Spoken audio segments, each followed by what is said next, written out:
श्री हनुमान जी महाराज का विशेष वार मंगलवार और शनिवार है। हनुमान जी महाराज जो भक्त हनुमान जी महाराज के अति प्रिय हैं, श्रद्धा भाव से उनकी भक्ति करते हैं, उनके निवारण हेतु, उनके दुख संकट निवारण हेतु मंगलवार और शनिवार के दिन उस भक्त के पास आते हैं। पावन पवित्र बागेश्वर धाम जैसी शाखाएं पूरे विश्व के अंदर हैं, उन जगह पर उन पावन पवित्र स्थलों के ऊपर उस दिन विराजमान होते हैं। ये वार की एक अपने आप में बहुत बड़ा महत्व है। मंगलवार पर तो पावन पवित्र बागेश्वर धाम के अंदर आज मंगलवार का बहुत बड़ा महादिव्य दरबार, पेशी दरबार और फेरी दरबार लगने वाला है। बोलिए बागेश्वर धाम की जय, सन्यासी बाबा की जय, हनुमान जी महाराज की जय। आज महावीर श्री हनुमान जी महाराज का पावन पवित्र बार मंगलवार है। मंगलवार और शनिवार, शनिवार और मंगलवार दो ऐसे वार हैं जो हनुमान जी महाराज को अति प्रिय हैं। पूरे भारत ही नहीं, पूरे विश्व के अंदर जहां जहां हनुमान जी महाराज के पावन पवित्र स्थल हैं, मंदिर हैं, उन मंदिरों के अंदर मंगलवार और शनिवार को बहुत भीड़ रहती है, क्योंकि हनुमान जी महाराज को ये विशेष वरदान है माँ लक्ष्मी का। लक्ष्मी रूप ही थी माँ सीता। माता सीता ने यह वरदान दिया था कि शनिवार के दिन और मंगलवार के दिन आपको जो भी भक्त भजेगा उसके सभी बिगड़े हुए काम बनेंगे।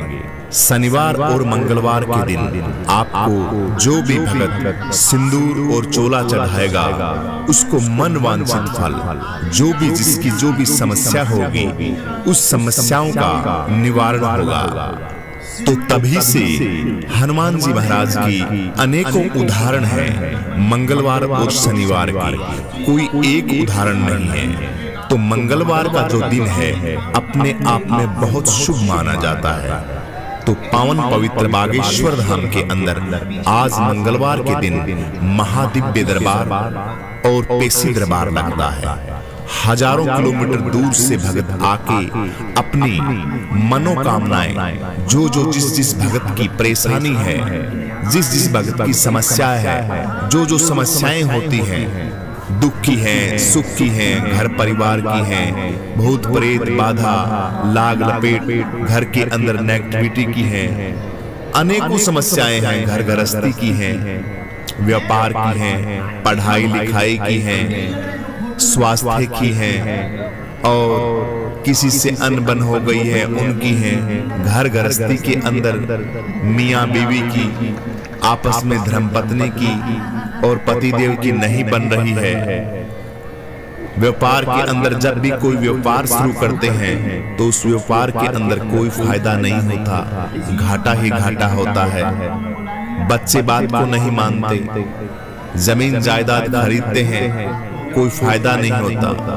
तो इंसान कलयुग के अंदर हमेशा यही सोचता है कि मैं सुखी हो जाऊं। सुखी होने का ये सारा का सारा प्रोपेगेंडा जितना भी है ये सुखी होने का है, लेकिन उसको पता नहीं कि सुखी जो सुख है उसको हम प्राप्त कैसे करेंगे।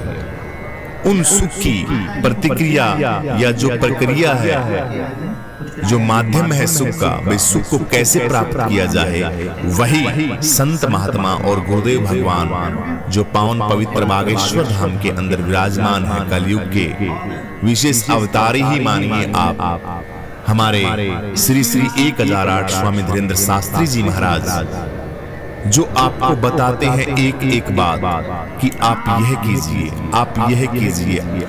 इतने आसान तरीके से कोई संत नहीं बता सकता जो महाराज जी बताते हैं। जिस भगत की जो समस्याएं होती हैं उनका निवारण बहुत ही सटीक तरीके से करते हैं, घर बैठे समाधान करवाते हैं। आपकी जो पेशी है, आपकी जो अर्जी है वो घर बैठे लगवाते हैं कि आपको परेशान होने की कोई जरूरत नहीं। जब भी आपको जिंदगी में टाइम मिले तो आप पावन पवित्र बागेश्वर धाम में आके फेरी लगा सकते हैं, पेशी दरबार में भी आ सकते हैं और दिव्य सतली के दर्शन कर सकते हैं। लेकिन आप असमर्थ हैं, घर में पैसे की तंगी है, आप आ नहीं सकते, तो कोई जरूरत नहीं आपको आने की। जब आपके पास पैसे की अच्छी व्यवस्था हो जाए तब आप आ सकते हैं।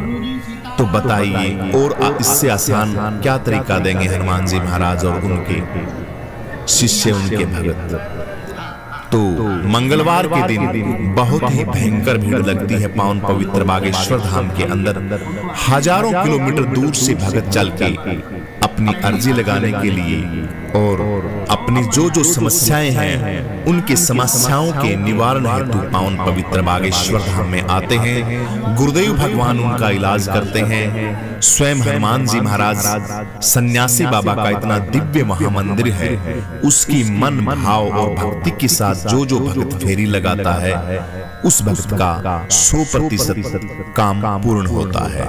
एक उदाहरण नहीं है कि हम किसी एक उदाहरण को उठा के आपको बताएं, ऐसे लाखों उदाहरण हैं भक्तों के, जिन भक्तों के जो समस्याएं थी उन समस्याओं से उनका पीछा छूटा है और आज खुशी के साथ, आनंद के साथ अपना जीवन व्यतीत कर रहे हैं। तो गुरुदेव भगवान की वहां बहुत बड़ा दरबार लगता है, पेशी दरबार लगता है। गुरुदेव भगवान अक्सर बाहर रहते हैं, कभी कभार ऐसा मौका मिलता है क्योंकि कथाओं में इतने व्यस्त रहते हैं, दिव्य दरबार में इतने व्यस्त रहते हैं कि पावन पवित्र बागेश्वर धाम के अंदर तो कभी कभार ही आ पाते हैं।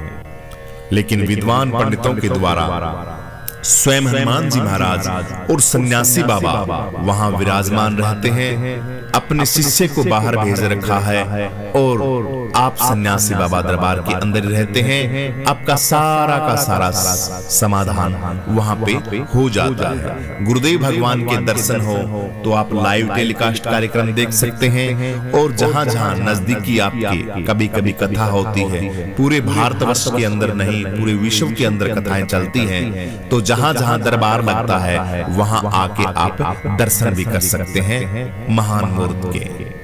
क्योंकि दर्शन से तो आप एक बार दर्शन कर लिए तो समझिए कि आपके परम सौभाग्यशाली हैं। पावन ऐसा आपने काम किया है जिसकी वर्णन मुखारविंद से नहीं किया जा सकता। दर्शन बहुत दुर्लभ होते हैं। सिद्ध कोटि महापुरुष के अगर दर्शन हो जाएं और सौभाग्य मिल जाए उनको घर में भोजन कराने का, तो आप अपनी जो कृपा है उसको छोटा मत मानिए। बहुत बड़ी कृपा है आपके ऊपर भगवान की कि उस सिद्ध कोटि महापुरुष के दर्शन करने के और भोजन कराने का आपको मौका मिला कलयुग के अंदर। तो ये भी अपने आप में बहुत बड़ी बात है। गुरुदेव भगवान जहां भी रहे, दरबार में रहे, बाहर रहे, उनका मन हमेशा सन्यासी बाबा के दरबार में रहता है और वहीं से सारा का सारा सिस्टम अपने हिसाब से सही करते हैं। तो बागेश्वर धाम के अंदर सभी प्रकार की समस्याओं का निवारण होता है। किसी भी प्रकार की कोई भी समस्या हो वहां पे पेशी दरबार लगता है। मन भाव चित्त और श्रद्धा के साथ आप आइए, हनुमान चालीसा का पाठ कीजिए। जो आपका संकल्प है, कोई एक संकल्प है, एक संकल्प बहुत अच्छी तरीके से परिपूर्ण होता है। शास्त्रों के अंदर भी वर्णित है कि संकल्प हमेशा एक ही होना चाहिए, दो नहीं होने चाहिए। आप बैठते हो, आपके मन के अंदर संकल्प हजारों उठ जाते हैं, ये बहुत बड़ी त्रुटि है। संकल्प एक हो, शुद्ध हो, बढ़िया हो, विधि विधान से हो। सबसे पहले नियम है बागेश्वर धाम के कि कोई भी बंदा वहां जाए वो शराब पी के ना जाए। मांस, मछली, अंडा, जो गलत चीजों के आचरण है उसको छोड़ के जाए। अगर उसका भोग करता है, उन चीजों को ग्रहण करता है, तो बागेश्वर धाम में जाने की कोई जरूरत नहीं। आपका कोई भी काम नहीं बनेगा। बीड़ी, दारू, मीट, अंडा, शराब, व्यभिचार, गलत दृष्टि, गलत आपका आचरण, आचार, विचार, व्यवहार आपका शुद्ध होना चाहिए और खान पान का तो विशेष वर्जित है। ये तो सबसे पहले है आपका कि आप शराब नहीं पिएंगे, गलत खान पान नहीं करेंगे और प्याज लहसुन का भी विशेष वहां पे वर्जित है। घर जाके आप भोग कर सकते हैं, प्याज लहसुन खा सकते हैं, लेकिन दारू मीट अंडा शराब तो बिल्कुल मना है। जो हनुमान जी महाराज के भक्त हैं और वो मांस मदिरा का सेवन करते हैं तो गुरुदेव भगवान कहते हैं कि झूठे हैं, कोरे झूठे हैं। हनुमान जी महाराज बिल्कुल कतई नजदीक नहीं आएंगे उनके। तो ये चीजें आपको छोड़नी पड़ेंगी और इन चीजों को छोड़ने के बाद आप देखना कि आपके घर के अंदर प्रभाव कैसा होता है, कैसा आशीर्वाद मिलता है, कैसी एक शांति आप महसूस करेंगे। जब तक आप अपनी गंदगी को निकाले नहीं, मकान सड़ रहा है आपका, उसकी सफाई नहीं करेंगे तो सोने का आनंद आएगा।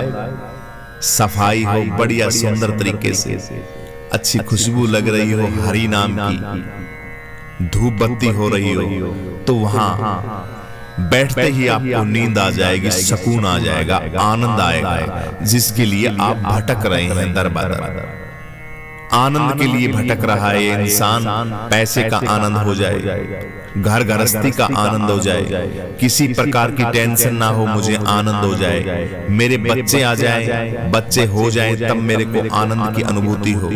यानी कि टोटली जितना भी आप घूम घुमा के देखोगे तो इंसान सिर्फ आनंद के लिए डोलता है, आनंद के लिए भटकता रहता है कि मुझे आनंद मिले, सुख मिले मुझे।